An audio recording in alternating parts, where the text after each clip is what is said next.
Hi there, everyone. Welcome back to 3 News Now. I'm Stephanie Haney. Today is Tuesday, September 28th. Thanks for being here for the top stories from WKYC.com and our WKYC app. We start off with an update of something that's happening in Columbus today. There's an Ohio abortion trigger bill that will be coming to Senate committee. It's called Senate Bill 123, and it's set to appear in the Ohio Senate Health Committee tomorrow morning. So it's drawing some attention today. There have been some demonstrators outside the State House in Columbus. Now, the way this bill would work is if it's passed, the bill would then await court challenges to the U.S. Supreme Court's Roe versus Wade decision. That's the ruling that recognized the constitutional right to abortion nationwide. Now, if challenges to Roe versus Wade are successful, Ohio then could quickly ban abortion by way of one of these trigger bills. The Senate Bill 123 would be one of those. So this proposed legislation would ban as a crime of promoting abortion, either possessing, selling, or advertising drugs, medicine, instruments, or devices that could cause an abortion.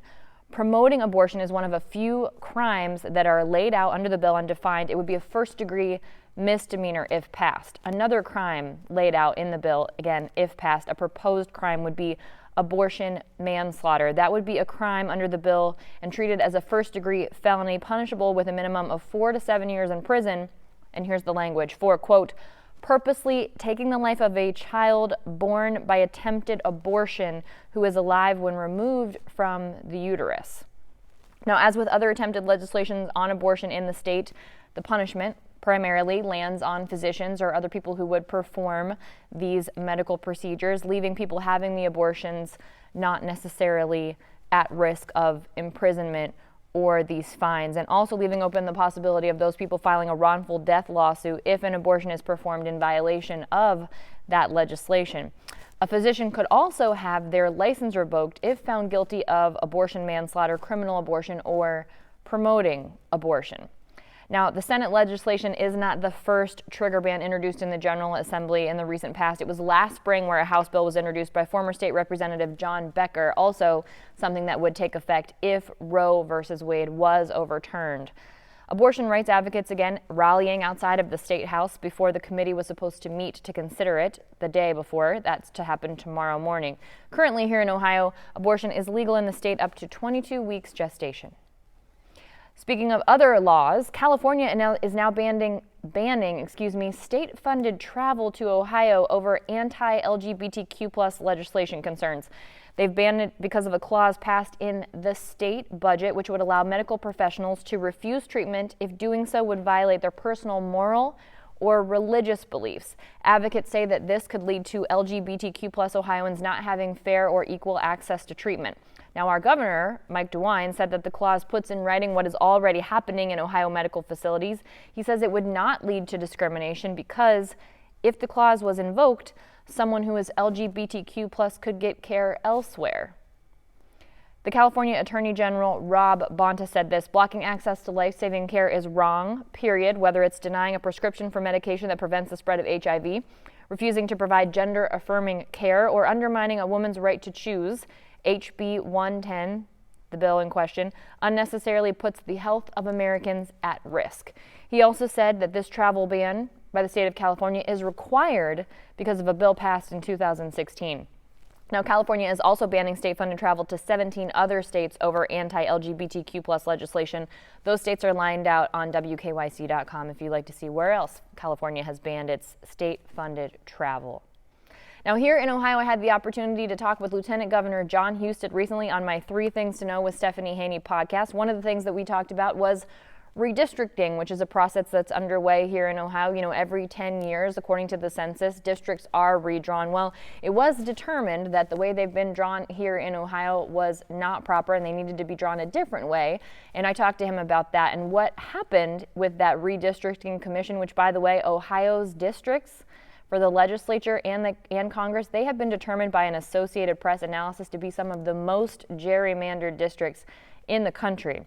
I talked with him about that process, and he said what he would have liked to see at the Redistricting Commission would have been more effort on both parties to put forward competitive districts, but that's not what he said that he saw listening to the conversations that came out of that redistricting committee. And As a result of those conversations, there was not bipartisan agreement. So the Republican Party, which is currently in power in the state house here in Ohio, did put forth their own map. There were legal challenges to that. So that sort of sits in limbo right now in front of the Ohio Supreme Court to see whether those will pass constitutional muster according to the judicial branch. If they don't, the map will either have to be amended or thrown out and completely redrawn. And if that does happen, Lieutenant Governor Jon Husted tells me that he would like to see more competitive districts across the state. For more of our conversation, you can go to wkyc.com/3thingstoknow.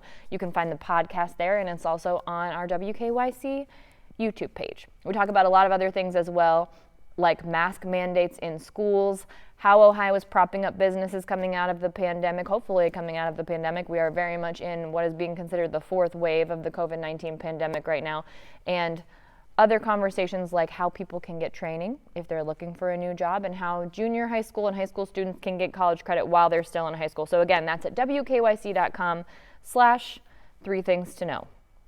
Now, Pfizer has just announced that it has submitted its initial data to the FDA on COVID-19 vaccines for children ages 5 to 11. So that initial data, again, going before the FDA to support having the COVID-19 emergency use authorization vaccination for children ages 5 to 11. Pfizer said last week that a trial with about 2,300 participants between the ages of 5 and 11 did show that a lower dose of its 2-dose vaccine led to coronavirus-fighting antibodies levels for kids that were just as strong as teenagers and young adults who had had the stronger doses of the vaccine. So a formal submission to request emergency use authorization for a COVID-19 vaccine for kindergartners and elementary school-aged kids, they say that's coming in the coming weeks.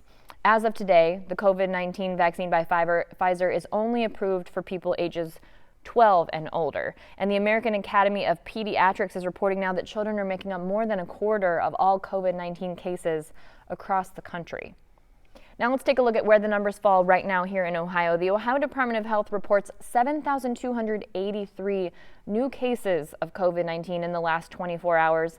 The total number of deaths is now up to 21,945 related to COVID-19 in the state. Right now, 3,701 people are hospitalized being treated for COVID, and out of those people, 992 across the state are being treated in an intensive care unit. And those hospitalization numbers have the Cleveland Clinic concerned. The Cleveland Clinic has put out a statement on the hospitalizations in Ohio ahead of what they anticipate to be a surge in patients. Right now, the Cleveland Clinic says it's experiencing its highest number of COVID-19 patients since last winter. Remember, that was at a time before we had a COVID-19 vaccine.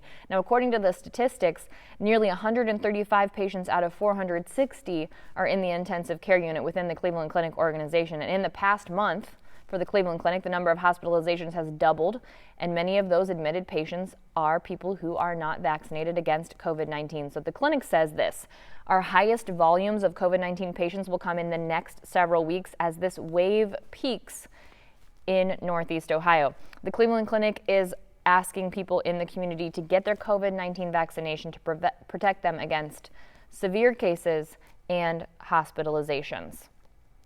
To protect students on the Ohio State campus, Ohio State is passing out free personal safety devices, hoping to sort of tamp down on the crime that's been reportedly on the rise around campus. Now, these aren't weapons by any sense of the term. They are alarms, and when they're triggered, they can be heard from about 200 feet away. The range is 175 to 225 feet, and it's a travel size alarm, and it can be reconnected when the student feels safe, and that will stop the alarm. Again, the school saying this is due to a recent rise in violent crime reported around the campus. And it was last Friday that Ohio State President Christina M. Johnson and Columbus Mayor Andrew Ginther announced that they're spending $20 million in funding towards campus safety initiatives, more campus security officers on campus, lighting and cameras around campus, and also expanding the university's Lyft Ride Smart program, so that will help get students to and from the Short North, which is a very popular spot for students just off campus at Ohio State University. Now, the kid from Akron, Lebron James, is making one thing very clear. He has been photographed, in Dallas Cowboys gear. He's been on the sidelines of Los Angeles Rams games. He's tweeted about the Cleveland Browns. But on ESPN's Manning cast with Peyton and Eli Manning, the brothers, on Monday night, LeBron James made it very clear: I'm a Browns fan. he said. He said he grew up being a Cowboys fan and that he is down with the Browns. He wants them to win. He says they've got a really good team this year and he's looking forward to it. Aren't we all, LeBron James? Aren't we all? And if you were following him on Twitter, if you're not following him on Twitter, last week when the Browns beat the Houston Texans, he cheered on Nick Chubb for his game. Now, in addition to his Browns fandom, James also talked about his legendary football career at Akron's St. Vincent St. Mary High School, and he was also offered contracts with the Cowboys and the Seattle Seahawks to play in the NFL. So if you want to hear more about that, we have that linked at WKYC.com. But I think we can all rest a little bit easier knowing that LeBron James is a Browns fan.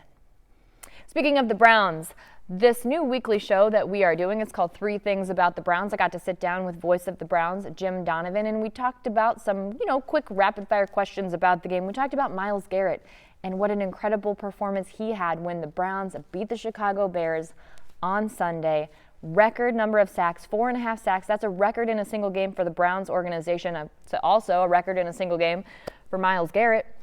And it was pretty incredible. So we talked about how that happened, but also if the Chicago Bears quarterback situation had anything to do with that. They took out the starter. They put in former OSU quarterback Justin Fields, kind of getting his reps in there for the first time. We also talked about the running backs. Kareem Hunt had an amazing game. Nick Chubb had less touches than usual. And Demetric Felton Jr., who can be a running back, he can be a wide receiver, but he's also really showing up on those punt returns. So we talked about that and what head coach Kevin Stefanski might do with that running game next week on the road against the Minnesota Vikings, and also the return of Odell Beckham Jr., which could not have come at a better time with Jarvis Landry out with that MCL injury. So we talk about all of those things. If you want to check it out, it's 3 Things About the Browns. I'm talking with voice of the Browns, Jim Donovan. You can find it on WKYC.com and the WKYC YouTube page. More good news for the Browns for rookie linebacker Jeremiah Owusu-Koromoah. He is up for NFL's Pepsi Zero Sugar Rookie of the Week thanks to his play against the Bears. He had 4 tackles, he had a pair of passes defensed, a tackle for a loss, and a half sack that he combined with Myles Garrett on. Now, Owusu-Koromoah did this in 23 plays, 23 snaps, so a little more than half of the defensive snaps that the Browns played in on Sunday. And he was graded the highest from Pro Football Focus. He got a 93.9 for his defensive efforts, according to Pro Football Focus. If you want to vote for Jeremiah Owusu-Koromoah, you can go to the link on WKYC.com to do that. And before we let you go here, we have to share just a beautiful story from our Lindsay Buckingham. She's telling the story of a Northeast Ohio couple in their 80s who just got married. At 82 years old, Elizabeth Brownlee is a married woman for the very first time. She married her sweetheart, 86-year-old Lonnie Reed, and she said that it was all about timing. Elizabeth had been going through depression, and Lonnie's wife of 62 years had passed away during the pandemic. The two met at a training for their shared interest in foreign trading and banking. Can I just tell you how much I love that these people in the prime of their lives are taking on this new interest, meeting some new people, getting to know each other. One of those sessions was at Lonnie's house. Elizabeth brought spaghetti squash, and she was trying to teach him how to cook it, and the sparks just kind of flew from there. Lonnie said that she's super positive and uplifting, and he visited her every day of the week, and that she lives 20 miles away. So that was a significant commitment to making the trip to go visiting her every single day. And then one day, he just told her, he said, I have to read this to you because it's so beautiful the way he put it. I want to do life with you. I don't know how many years we have left, but I want to spend the rest of them making you happy. And I thought, oh, I would like to do that too. Make you happy. And that was it. That's what Elizabeth said. That was her response when Lonnie said those words to her. So on a day this September at the Grace Christian and Missionary Alliance Church in Middleburg Heights, in front of their grown children and friends and church members, the two celebrated their happiness and they got married. And congratulations to the happy couple. Truly a beautiful story told beautifully by our Lindsay Buckingham. You have to watch it on WKYC.com. So go right there. You can search for Late in Love, Northeast Ohio couple in their 80s, tie the knot. And that's it for our 3 News Now update today for Tuesday, September 28th. I'll see you back here tomorrow with more 3 News Now.